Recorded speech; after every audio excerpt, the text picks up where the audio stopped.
Assalomu alaykum hurmatli qarindoshlar. O'tgan suhbatimizning oxirida kelar qitimdan boshlab har bir kitob haqida oz to'la uqib vermoqchi bo'lgan. Kitobni nashr qilingan vaqt tartibi bilan tanishtirmay majmuadan boshlashni to'g'ri topdim. Bu Sharq Turkiston Ozodlik yo'lida izlanish siyosiy majmuasining birinchi kitobi. Sharq Turkiston Ozodlik yo'lida izlanish aslida majmua deb planlangan bo'lsa-mu, lekin quruq gaplar uchun soat kompyuterning oldida o'tirib inkas yozishga odatlangan, buningga vaqt topa oladigan Uyg'urlarning hech biri bu majmua uchun maqola yaratmaganligi uchun boshqalardan maqola kutib oxirida o'zimning maqolalari bir to'plam qo'ygudek bo'lgandan keyin kitob qilib nashr qilaverib hozir 3-jildga keldik.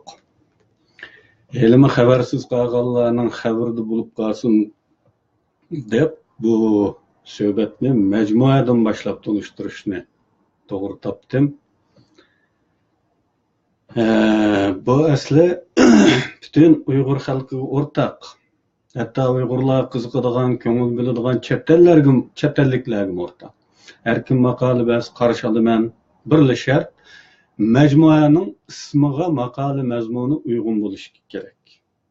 Sharq Turkiston ozodlik yo'lida izdinish. Oldingi maqolalarga tanqidlarmi qabul qilinaverdi. Majmuaning bu birinchi jildi 98-yilning kuzlarida Toshkentda yozilishga boshlagan.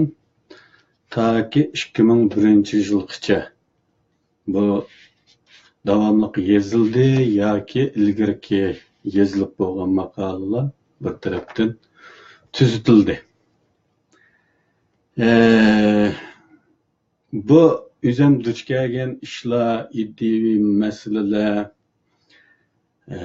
siyosiy davomimiz sepida saqlangan xatolar va qanday qilish kerakligi to'g'risida ba'zi maslahatlar, her narsa tepiladi ish qilib. Buning uchun men oldi bilan bu majmuaningki kirish so'zini o'qib beray. Kirish so'zini mundarjisini tanishtirib o'tay. Mundarjida bir kirish so'z var. Kirish so'zdan keyin maqolalar, kitobning rasmiy teksti, kitob o'qimaydigan Uyg'urlar degan maqola bilan boshlandi. Mening bu bayqashlarimga qarshi chiqadigan qarindoshlarimiz bo'ldi. Bir qarindoshimiz kitob o'qimaydigan Uyg'urlar degan bu maqolani oldi bilan vatan ichidagi bir torbetga yo'lladi. Aqstin bu Erkin Osiyo radiosida Uyg'urlar rastilli kitob o'qimamdi degan bir tanqidni e'lon qildi, yolg'on ism bilan. Men bir qancha qatim murojaat qildim. Isming nima sening? Biz oldi bilan sening uyingga berib bir ko'rib baqaylik, sening uyingda qanchalik kitob bor? Uyg'urlar aqlay ko'kilay ilm suyar, andaq kitobni yaxshi ko'rdi, mandaq kitobga yetib oladi. Bu gaplarni biz amaliyatimizga bog'lab, o'zimizni avundiradigan yolg'on gaplarni qilmay, shu anda Turkiyada Istanbulda 2 dona Uyg'urcha kitobxona bor. Ash kitobxonaga berib, kitobxonadagi xodimlar bilan so'zlashib baqsaqli masalalar bo'ladi. Bizning qanchalik kitob o'qiydiganligimiz. 5 tal ko'paytib qo'ygan kitob yillarcha to'pab o'sib turadigan ish. Ikkinchi maqolam. Mundarjini o'qishni davom qilyapman. Biz da'vo qilishni bilamdiq yo'q. Uchinchisi, planni bek baldirg'i tuzib etmayli. Onundan keyingisi balalarcha oddiy o'ylash kesili. Ya'ni bu siyosiy da'voni bekmi balalarcha oddiy o'ylaydigan liderlarimizga qartilgan. Shunda liderlarni ko'rdik. Buningga jiq odamni safarbar qilishning keragi yo'q. Men o'zimla bir qancha yordamchim bo'lsa, 4-5 yil ichida vatanni ozod qilib qulonliq etib beraman deydiganlarni. Uningdan keyingi maqola Uyg'urlarning tashkilotlanish formasi. Bumi tashkilotlanishda bir o'lcham bor. Ya'ni liderning saviyasi o'lcham qilinadi va mutlaq uningga bo'ysundiganlardan tarkib topadi. Uningdan eshib ketadiganlar bir amal qilib chetga qiladi yoki o'tirliqda sesitib dushmanga aylantirib yaqin keltirilmaydi. Uningdan keyingi maqola psixik jihatda xomligimiz to'g'risida. Ya'ni bu milliy psixikimiz jihatda taxi bizning pishib yetilmaganligimiz haqida 20 qadar misol, amaliy misol bilan yo'rtib berilgan. Uningdan keyingi maqola O'rta Osiyo Uyg'urlarining milliy safasi. O'rta Osiyo Uyg'urlari deganimizda sobiq Sovet ittifoqi tavasidan yangi mustaqil bo'lgan davlatlarda yashaydigan Uyg'urlar demoqchi. O'rta Osiyo Uyg'urlarida mashhur shaxslar. Uningdan keyingi maqola chet eldagi Uyg'urlarga maslahat. Uningdan keyingisi Xitoylarning hukmronlik usuli. Uningdan keyingisi dahilarga maslahat. Uningdan keyingisi dahilarning aqalli shartlari. Uningdan keyin aqlliq Uyg'urlarga. Bu aqlliq so'zi qo'sh tirnoq ichida ba'zi Uyg'urlar va milliy mustaqillik harakatlarga o'zi qatnashmaydi.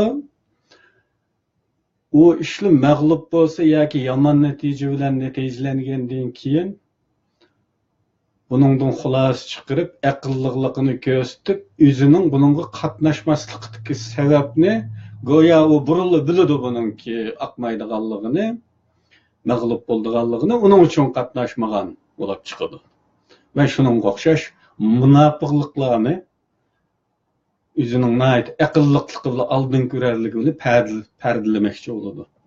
Shunda Uyg'urlar haqidagi bir tahlil. Uningdan keyingi maqola munofiqlarni qanday tunish kerak? Biz chet ellardagi Uyg'urlarda palonchini munofiq, pistonchini munofiq, bukuni Xitoyga ishlaydi. Bunday gaplar hali kamari. Yana ba'zilarning bu qarashi pakitimiz yo'q deb munofiqlar bilan bir so'rinda qaynashidi, doim o'tirib qo'pishi billa. Bu ikki xil ahvol bor. Agar biz pakitni asos qilamiz desak, bizning bir soqchi idorisimiz bo'lishi, bir razvedka atirtimiz bo'lishi, bizning detektivlarimiz, ya'ni maxsus delo razved qiladigan odamlarimiz, mutaxassislarimiz bo'lishi kerak. Shundaqli bir qonun organimiz bo'lishi kerak. Bir qurolli kuchga ega bo'lishimiz lozim. Uningdan keyin biz naq paketlarga bo'la olamiz. Bizning bir hukumatimiz yo'q ekan, qo'limizda hech qanday qurolli kuch, zo'rlig'ichi bir kuch yo'q ekan, u holda bizda bunday bir paket bo'lmaydi. Munofiqlar haqida. Ba'zilar da'vatgandek, undan naq paket bizda bo'lishi mumkin emas. U holda munofiqlarni qanday taniymiz?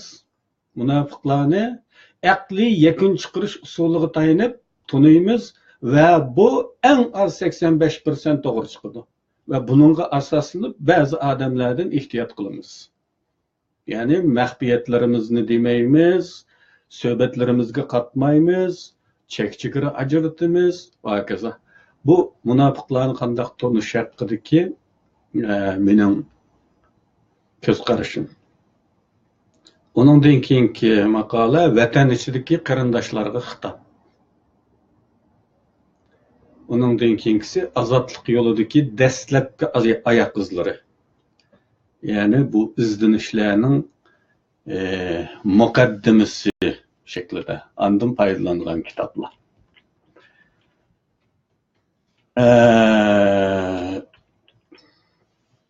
Bu kitapmı başkalarına okşaş ciddi karşılıklarga duş kelgen. Bu ta ki 2007 yılı neşir kılındı. 98'den 2001'gacha yazılgan makalalar 2007'gacha neşir kılış imkanımız bulmaganlık üçün kompüterda saklap yaptı. 2007 neşir kılıngandan keyin ciddi karşılıklarga duş keldi. Sebep ne aytadi? Haqni sözlügenlik. Çünkü dünya bolgandan buyan insanların hemmesi üzüne haqiqatçı, haq taraf tutuvchi yoki haqiqat izdigichi deb qarab keldi. Şoğunisi birisi haq gapni qilgan hamallar uningga qarshi turib keldi. Buningga Allohdan haqni kelgan payg'ambarlarning hayoti guvoh. Payg'ambarlarning hayot qismatlari eng yaxshi misol. İnsanlarning haqiqat yo'lda izlanayotgandek o'zini haq taraf tutuvchi dek ko'z tutadigan bu odatiga qarshi holda haqni so'zlaganga chidab turolmaydigan bir ta'tirlikim bor. Bu qitimqi suhbat uchun tayyorlanmoqchi bo'lib bu kitobni varaqlab baxtim. Ba'zi balalarcha taraflari bo'lishi cho'qim. Chunki shu zaman, shu makondagi men hem shu zaman va makonda erishilgan material. Shundaqla shu zamondagi tajriba va bilim sapam buningga ta'sir ko'rsatmay qolmaydi. Bu nihoyat tabiiy ahvol. Shunga birinchidan bir insonligim, bir ozg'uchi ekanligim. İkinciden şu zamandaki çeklemelikim nazar tutulsa balalarcha taraflar apuga loyiq deb o'ylayman. Ama ko'zim tushgan ba'zi qurlardan shuni his qildimki, bu kitobim bugunla emas, kelgusidimi qimmati bo'lgan ba'zi bilgilarni sunibdi. Bu qadar uchur, buncha tajribaning bir kitobda to'planishi albatta kitob o'qishni yaxshi ko'rmaydigan xalqimiz uchun yaxshi bir ish. Hammani birarda ko'ra olasiz. Ama men bularni tumanchicha qo'nib to'plaganman. Buningdan birinchi mavzumga qarshi maqola yozildi, baya deb o'tdim, radio programmasi ishlandi, ammo nomsiz. Shu chaqdimi dedim, hozirmi deyman, raddiya berguchining o'zining uyini desak, 6 kitob topilmaydi buning ishini men. Bugungi Turkiyadagi kitobxonlarning ahvolini deb o'tdim. Bu turib tursin, endi bu kitobni o'qigandan keyin xabar bo'lmay qilib o'qiganmaganlar buning yog'i buni aynak tor betidagi tor bozori degan ulanish orqali kirsa internetdan sotib ola oladi Turkiya sirtidagi qarindoshlar. Turkiyadagilar Sutuq Bug'raxon kitobxonasidan topa olishi mumkin.